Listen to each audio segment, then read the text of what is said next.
Sponsored by Advanced German Homeopathy Clinic. मधुमेहाची जखम, ulcer, varicose veins, कॅन्सरच्या जखमा यावर मिळवा खात्रीशीर उपचार. कर्नाटकच्या आरोग्य मंत्र्यांच्या हस्ते VK एक्सलन्स पुरस्काराने सन्मानित डॉक्टर मनोज पुजार यांच्या ॲडव्हान्स जर्मन होमिओपॅथिक क्लिनिकला आजच भेट द्या. Kalashree apartment, Khanapur road, Tilakwadi, Belgaum. Phone 7975 37 39 45. नमस्कार, मी श्वेता अंकले. तरुण भारत न्यूज बुलेटिनमध्ये आपल्या सर्वांचे स्वागत. आता पाहूया ठळक घडामोडी. बेळगाव महानगरपालिकेच्या सर्वसाधारण सभेत बुधवार दिनांक 13 मे रोजी सीमा प्रश्नावरून प्रचंड गदारोळ माजला. महाजन आयोगाचा अहवाल अंतिम मांडण्यासंदर्भातील ठराव मांडण्याच्या प्रयत्नावरून सभागृह अक्षरशः दणाणून गेले होते. कन्नड संघटनांच्या दबावाखाली काही कन्नड नगरसेवकांनी हा विषय पुढे आणल्याचा आरोप करत महाराष्ट्र एकीकरण समितीचे नगरसेवक आक्रमक झाले. सभागृहात जोरदार घोषणाबाजी, शाब्दिक चकमक आणि आरोप प्रत्यारोप सुरू असताना समितीचे नगरसेवक रवी साळुंखे आणि शिवाजी मंडोळकर यांनी ठाम भूमिका घेत सभागृहातच सिंहगर्जना केली. आले किती गेले किती, पण बेळगाव महाराष्ट्राचेच, अशा गर्जना करत त्यांनी सीमाप्रश्नी मराठी जनतेची भूमिका स्पष्ट केली. सभागृहातील वातावरण तापल्यानंतर सीमा प्रश्नावर महापालिकेत चर्चा घेता येते का या संदर्भात राज्य सरकारकडे प्रस्ताव पाठवण्याचा निर्णय महापौर प्रीती कामकर यांनी जाहीर केला. दरम्यान सत्ताधारी गटातील काही मराठी नगरसेवक शांत बसल्याचे चित्र दिसून आले. त्यामुळे सभागृहाबाहेरही विविध प्रतिक्रिया उमटताना दिसून आल्या. सीमा प्रश्नाच्या मुद्द्यावरून पुन्हा एकदा बेळगाव महापालिकेचे राजकारण तापल्याचं चित्र पाहायला मिळालं. बेळगाव महापालिकेच्या सर्वसाधारण बैठकीदरम्यान सीमा प्रश्नाच्या पार्श्वभूमीवर महापालिका परिसरात तणावपूर्ण वातावरण निर्माण झालं होतं. कन्नड संघटनांनी आंदोलनाचा इशारा दिल्याने पोलिसांनी सकाळपासूनच महापालिका परिसरात कडेकोट बंदोबस्त तैनात केला होता. सीमाप्रश्नी महाजन आयोगाचा अहवाल अंतिम मानून ठराव मंजूर करण्यात यावा अशी मागणी कन्नड संघटनांकडून करण्यात आली होती. या मागणीसाठी नगरसेवक आणि महापौरांवर दबाव आणण्याच्या उद्देशाने आंदोलन छेडण्याची भूमिका संघटनांनी घेतली होती. संभाव्य आंदोलनाच्या पार्श्वभूमीवर पोलीस प्रशासन सतर्क झाले असून महापालिका परिसरात अतिरिक्त पोलीस फौज फाटा तैनात करण्यात आला आहे. बैठकीदरम्यान कोणताही अनुचित प्रकार घडू नये यासाठी पोलिसांकडून संपूर्ण परिसरावर बारकाईने लक्ष ठेवण्यात आले होते. सोसाट्याच्या वाऱ्यासह झालेल्या वळिवाच्या वादळी पावसाने बेळगाव तालुक्यातील पूर्व भागाला जोरदार तडाखा दिला. गेल्या 2 दिवसांपासून तालुक्याच्या पश्चिम भागातही वळिवाच्या पावसाने जोरदार हजेरी लावली असून खानापूर तालुक्यात अनेक गावातील घरांची पत्रे व कौले उडून गेल्याने नुकसान झाले आहे. अनेक ठिकाणी झाडे कोसळल्याच्या घटनाही घडल्या आहेत. बुधवारी दुपारी 3च्या सुमारास कलखांब, कणबर्गी आणि मुचंडी परिसरात मुसळधार पाऊस झाला. सकाळपासून कडक उन्हामुळे उष्म्याने नागरिक हैराण झाले होते. मात्र त्यानंतर झालेल्या पावसामुळे वातावरणात गारवा निर्माण होऊन नागरिकांना दिलासा मिळाला. रामतीर्थनगर परिसरातील बुडाच्या हद्दीतील सर्वे क्रमांक 561 आणि 562 मधील आरक्षित सीए साईटवर अनधिकृत अतिक्रमण करून संरक्षक भिंत उभारली जात असल्याच्या निषेधार्थ स्थानिक नागरिकांनी धरणे आंदोलन केले. मागासवर्गीय कल्याण खात्याच्या विद्यार्थी वसतिगृहाच्या अधिकाऱ्यांकडून हा प्रकार सुरू असल्याचा आरोप करत अतिक्रमण तात्काळ हटवण्याची मागणी करण्यात आली. उपमहापौर हनुमंत कोंगाळी यांनी बुडाच्या अध्यक्षांना लेखी निवेदन देत संबंधित जागा STP प्रकल्पासाठी आरक्षित असल्याचे सांगून चौकशी व कारवाईची मागणी केली. सार्वजनिक हिताच्या दृष्टीने महत्त्वाची असलेली ही जागा वाचवून दोषींवर कठोर कारवाई करावी अशी मागणी नागरिकांनी केली आहे. एप्रिल महिन्यात देशातील किरकोळ महागाई दर वाढून 3.48% पोहोचला आहे. मार्च महिन्यात हा दर 3.40% होता, अशी माहिती सांख्यिकी आणि कार्यक्रम अंमलबजावणी मंत्रालयाने मंगळवारी जाहीर केली. अन्नधान्याच्या वाढत्या किमतींमुळे महागाईत वाढ झाल्याचं स्पष्ट झालं असून अन्नधान्य महागाई दर 4.20% पोहोचला आहे. ग्रामीण भागातील महागाई दर 3.74% तर शहरी भागात तो 3.16% नोंदवण्यात आला आहे. टोमॅटोच्या किमतींमध्ये 35.28% वाढ झाली असून सोने, चांदी आणि दागिन्यांच्या दरातही वाढ झाली आहे. दुसरीकडे बटाटा आणि कांद्याच्या किमतीमध्ये घट झाली आहे. पश्चिम आशियातील तणावामुळे आगामी काळात महागाई आणखी वाढण्याची शक्यता व्यक्त केली जात आहे. कंगराळी परिसरात उन्हाळी भात पीक घेण्याचा शेतकऱ्यांचा कल वाढला असून यंदा पिके पक्व होऊन कापणीला सुरुवात झाली आहे. त्यामुळे वळीव पावसाने उसंत घ्यावी अशी प्रार्थना शेतकरी करत आहेत. झेरेशेत, घोल, म्हारकी, गावाबुडी आणि रांगी या शिवारातून वाहणारा ओढा मार्कंडेय नदीला मिळत असल्याने परिसरात बारमाही पाणी उपलब्ध राहते. या ओलाव्यामुळे पूर्वी रब्बी पीक घेणे कठीण झाले होते. मात्र गेल्या काही वर्षांपासून शेतकऱ्यांनी उन्हाळी भात पिकाचा यशस्वी प्रयोग सुरू केला आहे. इंद्रायणी वाणाचा वापर करून सुमारे 50 एकर क्षेत्रात विद्युत पंपाच्या सहाय्याने लागवड करण्यात येते. या पिकात तण व रोगाचं प्रमाण कमी असून उत्पादनही चांगलं मिळत असल्याने हा हंगाम शेतकऱ्यांसाठी फायदेशीर ठरत आहे. बेळगाव आणि धारवाड येथून चोरीला गेलेल्या 2 कार जप्त करण्यात एपीएमसी पोलिसांना यश आलं आहे. या दोन्ही कारची एकूण किंमत 29 लाख रुपये असून त्यामध्ये किया सेल्टोस आणि हुंडाई क्रेटा या कारचा समावेश आहे. 10 मे रोजी हनुमाननगर येथील कार चोरीला गेल्याची फिर्याद प्रियंका आजरेकर यांनी एपीएमसी पोलीस ठाण्यात दाखल केली होती. त्यानुसार पोलिसांनी तपास सुरू करत मुंबई येथे शोध मोहीम राबवून चोरीच्या दोन्ही कार हस्तगत केल्या. एफआयआर दाखल झाल्यानंतर अवघ्या 24 तासात पोलिसांनी चोरीच्या कारचा शोध लावल्याने पोलीस आयुक्त भूषण बोरसे यांनी एपीएमसी पोलिसांचे कौतुक केले. निरीक्षक उस्मान आवटी आणि त्यांच्या सहकाऱ्यांनी ही कारवाई केली. बेळगावात south Konkan education society, Lokmanya multipurpose cooperative society यांच्या सहकार्याने आणि तरुण भारत या माध्यम भागीदारांच्या सहभागातून आंबा व रानमेवा महोत्सव 2026 चे आयोजन करण्यात आले आहे. हा 3 दिवसीय महोत्सव 15 ते 17 मे 2026 दरम्यान जीएसएस आरपीडी महाविद्यालय परिसर बेळगाव येथे सकाळी 10 ते रात्री 8 या वेळेत होणार आहे. स्थानिक आंब्यांच्या विविध जाती, रानमेवा आणि शाश्वत जीवनशैलीला प्रोत्साहन देण्याच्या उद्देशाने हा महोत्सव आयोजित करण्यात आला असून जैवविविधता व समृद्ध खाद्य परंपरेविषयी जनजागृती केली जाणार आहे. सकाळी 10 वाजता तरुण भारतचे संपादक किरण ठाकूर आणि एसकेई व्यवस्थापनाचे शरद पै यांच्या हस्ते फीत कापून उद्घाटन होणार आहे. या महोत्सवात आंबा व रानफळांचे स्टॉल्स, स्थानिक खाद्यपदार्थ, विद्यार्थ्यांची शैक्षणिक प्रदर्शने, व्याख्याने, मुक्त चर्चासत्रे तसेच सायंकाळी सांस्कृतिक कार्यक्रम आणि संगीत मैफिलींचा समावेश असेल. मातीची भांडी, हस्तकला आणि पारंपरिक उत्पादनांचे प्रदर्शन व विक्रीही होणार असून एसकेई सोसायटीच्या परिसरातील डॉक्टर रानडे सेमिनार हॉल येथे आंबा, जैवविविधता, पर्यावरण, शाश्वतता आणि पारंपरिक खाद्य संस्कृतीवरील विशेष व्याख्याने व तज्ज्ञ मार्गदर्शन होणार आहे. डायनिंग हॉल समोरील खुल्या जागेत विशेष फूड अँड एक्सपिरियन्स झोन उभारण्यात येणार असून सायंकाळी संगीत व लोककला सादरीकरण होणार आहे. तसेच स्थानिक विक्रेते, शेतकरी, खाद्य उद्योजक आणि कारागिरांनी या महोत्सवात सहभागी व्हावे असे आवाहन आयोजकांनी केले आहे.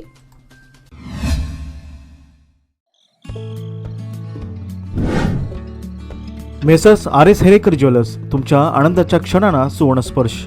नवजात बालकाला लागणारे सर्व प्रकारचे दागिने, लग्नसराई, मुंज, साखरपुडा किंवा कोणताही शुभ प्रसंग प्रत्येक क्षण खास बनवण्यासाठी आकर्षक सोन्या चांदीच्या दागिन्यांची देखणी शृंखला येथे उपलब्ध. परंपरा आणि आधुनिकतेचा सुंदर संगम असलेले दागिने, नाजूक डिझाईन्स आणि उत्कृष्ट कारागिरीमुळे तुमचा प्रत्येक सोहळा अधिक उजळून निघेल. लग्नासाठी खास दागिने, बारशासाठी कडदोडा, पैजण, वाळे इत्यादी, तसेच मुंज व साखरपुड्यासाठी आकर्षक कलेक्शन, पारंपरिक ते मॉडर्न डिझाईन्सपर्यंत तुमच्या खास क्षणांना द्या एक चमकदार आठवण. शहापूर बाजारपेठेतील एक विश्वसनीय नाव, प्रोप्रायटर राघव हेरेकर यांचे मेसर्स RS हेरेकर ज्वेलर्स, 397 बार ए, खडे बाजार, शहापूर, बेळगाव. अधिक मास हा हिंदू धर्मामध्ये अत्यंत शुभ आणि पवित्र मानला जात असून या काळात चांदीच्या वस्तू खरेदीला धार्मिक व पारंपरिक महत्त्व असल्याने ग्राहकांकडून मोठ्या प्रमाणात खरेदी होत आहे.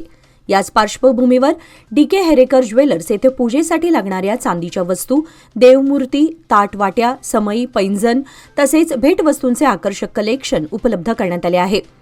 उत्कृष्ट कारागिरी आणि दर्जेदार डिझाईन्समुळे ग्राहकांकडून उत्स्फूर्त प्रतिसाद मिळत आहे. अधिक मासानिमित्त घरगुती व धार्मिक वापरासाठी विविध प्रकारच्या चांदीच्या वस्तू उपलब्ध करून देण्यात आल्या असून ग्राहकांना विश्वासार्ह सेवा देण्याची परंपरा ज्वेलर्सने कायम राखली आहे.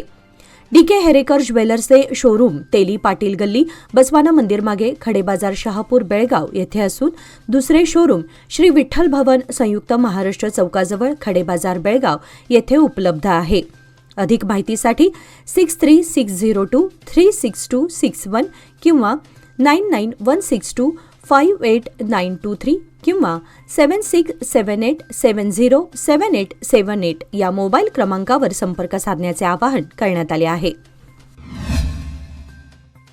बेळगाव शहर पोलिसांनी विविध भागामध्ये क्रिकेट सट्टेबाजी आणि मटका जुगाराविरोधात विशेष मोहीम राबवत सलग छापे टाकून 4 आरोपींना अटक केली आहे. मार्केट पोलिसांनी शिखेकर हॉटेलजवळ ऑनलाईन IPL सट्टेबाजी प्रकरणी मोहम्मद कासिम रफिक जलाली याला अटक करून मोबाईल फोन व रोख रक्कम असा 4,600 रुपयांचा मुद्देमाल जप्त केला, तर भरते शाळेजवळील मटका अड्ड्यावरून अमित धामणेकर याच्याकडून 36,600 रुपये आणि जुगार साहित्य जप्त करण्यात आले. दरम्यान माळ मारुती पोलिसांनी यमनापूर येथील कोल्हापूर हॉटेलजवळ छापा टाकून अर्जुन कोळी आणि महांतेश सुंगारा याला अटक करत 12,840 रुपये रोख रक्कम व जुगार साहित्य जप्त केले. शहरातील बेकायदा सट्टेबाजी विरोधातील या कारवाईबद्दल पोलीस आयुक्त भूषण बोरसे आणि पोलीस उपायुक्त NV बर्मणी यांनी पोलीस पथकाचे कौतुक केले आहे. बेळगाव तालुक्यातील कर्ले येथे एका शेतकऱ्याच्या घरातील काजूने भरलेले पोते अज्ञात चोरट्यांनी लंपास केले होते. चोरट्याचा शोध लागला नाही म्हणून शेतकऱ्याने गावाच्या व्हॉट्सअॅप ग्रुपवर संदेश टाकत कर्ले, कावळेवाडी आणि कोदाळी येथील देवाला गाराने घालण्याचा इशारा दिला. हा संदेश व्हायरल झाल्यानंतर दुसऱ्याच दिवशी शेतकऱ्याच्या घरी कोणी नसताना अज्ञात व्यक्तीने काजूचे पोते पुन्हा आणून ठेवले. चोरटा सापडला नसला तरी चोरीस गेलेले काजू परत मिळाल्याने शेतकऱ्याने समाधान व्यक्त केले असून या घटनेची गावात जोरदार चर्चा मात्र सुरू आहे. बेळगाव तालुक्यातील बाकनूर व बडस गावांच्या फाट्यावर नव्याने उभारण्यात आलेल्या कायमस्वरूपी दिशादर्शक नामफलकाचे लोकार्पण उत्साहात पार पडले. भाजप ग्रामीण माजी मंडळ अध्यक्ष धनंजय जाधव यांनी हा नामफलक स्वखर्चातून उभारला असून श्री महालक्ष्मी यात्रेदरम्यान भाविकांना होणारी गैरसोय लक्षात घेऊन हा निर्णय घेण्यात आला. स्थानिक कार्यकर्त्यांनी समस्या निदर्शनास आणून दिल्यानंतर तातडीने नामफलक उभारण्यात आला.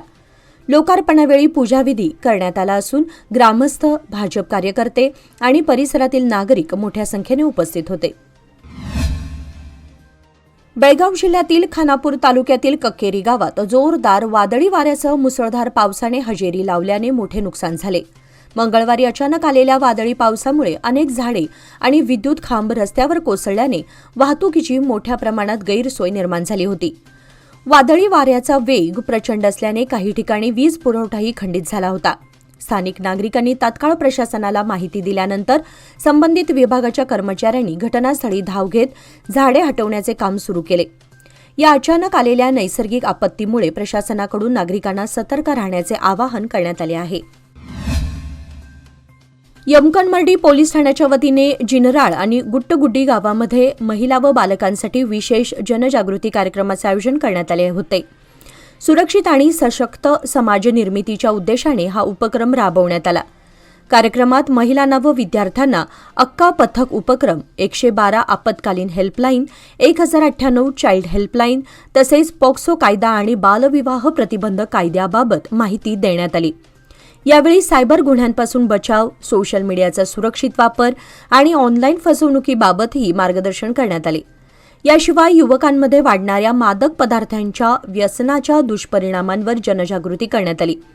या कार्यक्रमास ग्रामस्थ, महिला, विद्यार्थी आणि स्थानिक नागरिकांचा उत्स्फूर्त प्रतिसाद लाभला. बेळगाव जिल्हा पोलीस कार्यालयात प्रशिक्षणार्थी पोलीस उपनिरीक्षकांसाठी विशेष प्रशिक्षण कार्यशाळेचे आयोजन करण्यात आले होते. या कार्यशाळेत पोलीस ठाण्यातील विविध नोंदवही व्यवस्थापन, प्रशासकीय कामकाजातील अचूकता तसेच दैनंदिन कार्यालयीन प्रक्रियेबाबत सविस्तर मार्गदर्शन करण्यात आले. अतिरिक्त जिल्हा पोलीस प्रमुख BS बसापुरे यांनी अचूक व अद्ययावत नोंदी या प्रभावी पोलीस प्रशासनाचा पाया असल्याचे सांगत प्रत्येक नोंदीमध्ये काटेकोरपणा आवश्यक असल्याचे स्पष्ट केले. प्रशिक्षणादरम्यान प्रशिक्षणार्थी अधिकाऱ्यांनी विविध प्रशासकीय प्रक्रियांबाबत शंका निरसन करून घेतले. या प्रशिक्षणामुळे त्यांना पोलीस ठाण्याच्या दैनंदिन कामकाजाची व्यावहारिक माहिती मिळाली. जमीन नोंदणीतील मोठ्या घोटाळ्याप्रकरणी जिल्हाधिकारी मोहम्मद रोशन यांनी बेळगाव दक्षिण उपनिबंधकाच्या निलंबनाची शिफारस केली आहे. बनावट कागदपत्रे आणि खोट्या सह्यांच्या आधारे मालमत्तांची नोंदणी केल्याचा आरोप या प्रकरणात करण्यात आलाय. 24 एप्रिल 2026 रोजी अंकलगी गावातील 9 एकर 33 गुंठे जमीन दिगंबर कुलकर्णी यांच्या नावे नोंदवण्यात आली होती. मात्र दिगंबर कुलकर्णी यांचे 39 वर्षांपूर्वी निधन झाल्याचे सांगितले जात आहे. याच मृत मालकाशी संबंधित अशाच प्रकारचे एक हस्तांतरण यापूर्वी न्यायालयाच्या हस्तक्षेपानंतर रद्द करण्यात आले होते. प्रसारमाध्यमातील वृत्तांच्या पार्श्वभूमीवर उपनिबंधक कार्यालयातील कागदपत्र पडताळणी आणि सुरक्षा उपाययोजनांमध्ये गंभीर त्रुटी आढळल्याने जिल्हाधिकाऱ्यांनी एफआयआर दाखल करण्याचे निर्देश दिले आहेत. लोकमान्यच्या मुदत ठेव योजना म्हणजेच सुयोग्य कालावधीत सर्वोत्तम व्याजदर. आता तुमच्या गुंतवणुकीवर मिळवा 10.10% परतावा. अधिक माहितीसाठी आजच संपर्क करा 1800212450. लोकमान्य, प्रत्येक पावलावर तुमच्या सोबत. योजना फक्त सभासदांकरिता. नियम व अटी लागू. महिलांच्या सुरक्षिततेसाठी आणि त्यांच्या हक्कांच्या संरक्षणासाठी कार्यरत असलेल्या अक्का पथक उपक्रमांतर्गत विविध ठिकाणी जनजागृती कार्यक्रमांचे आयोजन करण्यात येत आहे.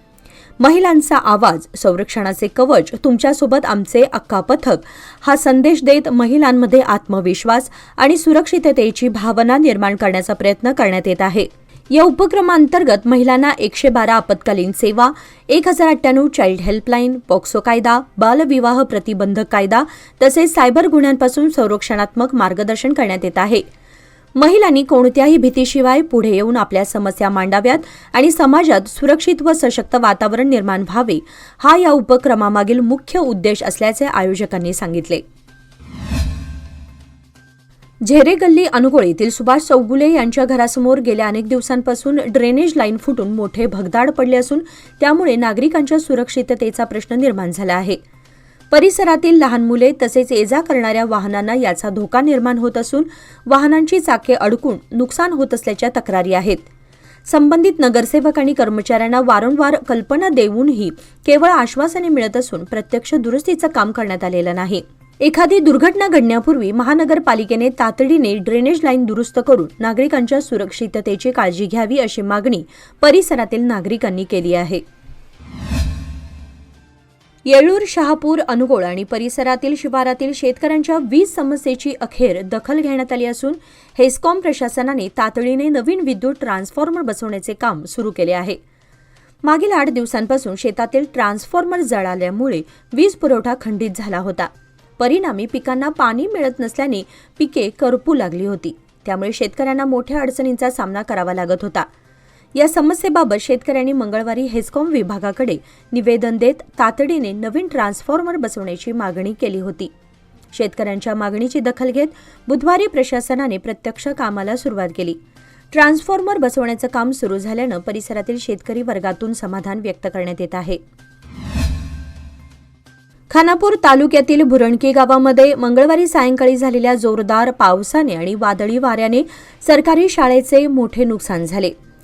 वादळी वाऱ्याच्या तडाख्यामुळे शाळेच्या इमारतीवरील पत्रे उडून दूरवर फेकले गेले. अचानक घडलेल्या या घटनेमुळे परिसरात काही काळ भीतीचे वातावरण निर्माण झाले होते. सुदैवाने या घटनेत कोणतीही जीवितहानी झाली नसल्याची माहिती मिळाली आहे. मात्र शाळेच्या इमारतीचे नुकसान झाल्याने विद्यार्थ्यांच्या सुरक्षिततेचा प्रश्न निर्माण झाला आहे.